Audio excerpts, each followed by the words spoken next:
Hey, stick to your guns to supersize your business. Now, I was going to look for a gun filter or a gun frame, but I thought, you know what? The word guns, using the word guns is controversial enough, so I think sticking to your guns to supersize and grow your business is plenty of attention getting for the title. Now, let's talk about the expression stick to your guns. Of course, this comes from the military. Most things that involve guns come from warfare or military or some sort of military background with respect to the history of the saying. And this comes from the time when sailors that were at their gun posts in the military were told to stick to their guns. So even if the ship was being overrun by the enemy, they were told and expected to stick to their posts, stick to their guns, and continue battling, probably till the end, until their death. They were expected to stay at their posts, stay with their guns, keep firing, keep doing what they're supposed to do in order to hopefully turn the battle around. Now, by the mid-1700s, this expression, of course, was expanded to apply to anybody who is standing by their convictions, who is standing by something that they believe in and being consistent with that, by not worrying about the consequences, continuing to actually stand up for and share or spout off or behave in a consistent manner with what their core values or beliefs are. To me, growing up in the 60s and the 70s, of course, the first thing that comes to mind is the protesters. Not the rioting violent part of protesting, but protesting, standing up for something that you believe in, a core value to you. Think freedom, think the end of war, think peace, think, war on drugs, think, any kind of a charitable thing now, like any kind of disease, fighting against any kind of disease. People will protest and stand up, or, the whole Me Too movement, all of that. Normally I don't talk about that, but all of the movements, all of the things, anything that people stand up for, despite the consequences, is a way of sticking by your guns, of really being consistent with what you say your values are, what you say your core values are. So freedom, love, capitalism, whatever your core beliefs are, big business, small business, freedom to create your own thing, freedom of expression, whatever it is, the First Amendment rights, right?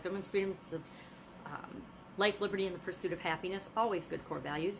But whatever your thing is, you behave in a way that's consistent and committed to that cause, that thing, the things that you believe in, that you and your business, in this case, because we're growing and supersizing our business, the things that you say are important to you. Now, leadership in and of itself expects us to be consistent.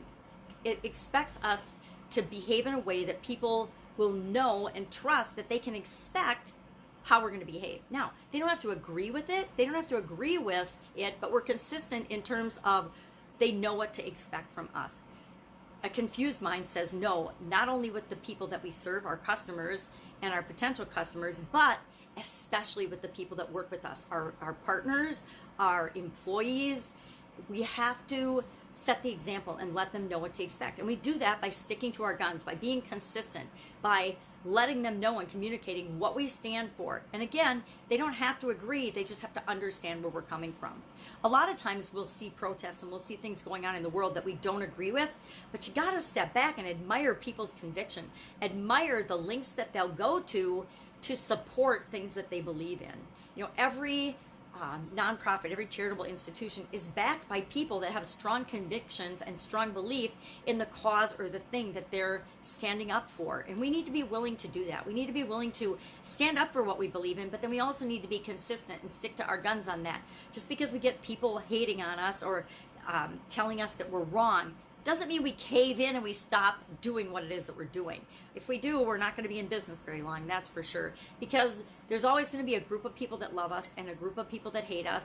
And, I love the expression, love me or hate me, there's no money in the middle, because it's so true. You have to take a stand. You have to be consistent and stand up for what you believe in if you want to attract the right people to your company and repel those people that aren't for you from your company. Now, it doesn't mean getting yourself in trouble with the law necessarily, but it might happen. There are a lot of people that run Christian businesses that stand up for their beliefs and their Christian faith that push away a lot of people because they don't agree with that religion or that faith or that stance that they're taking.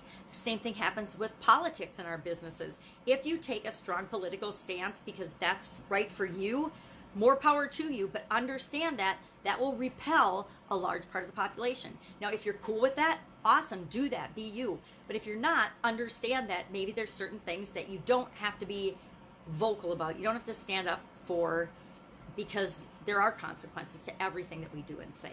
And we just have to know that the consequences are, we're asking for those. We're asking for people to self-select and not be attracted to us. So sticking to your guns will help you to grow and supersize your business, because you'll be attracting the right people, and the wrong people just, they won't even see you, to be honest. Sometimes there'll be a couple of haters, but the vast majority of the people that you're not here to serve, they won't even notice you, because there's so much noise in the world nowadays. It's pretty hard to just notice all that's going on around you, unless it's something that your brain is sifting out and saying, oh yeah, that's for me, I'm attracted to that.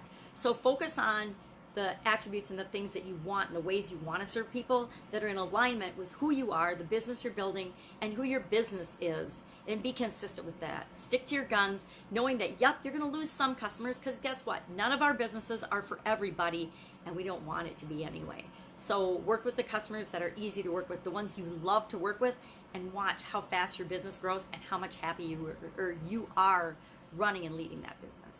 Take care. Have an amazing day. I will, of course, be with you tomorrow with another history of another interesting idiom. Take care.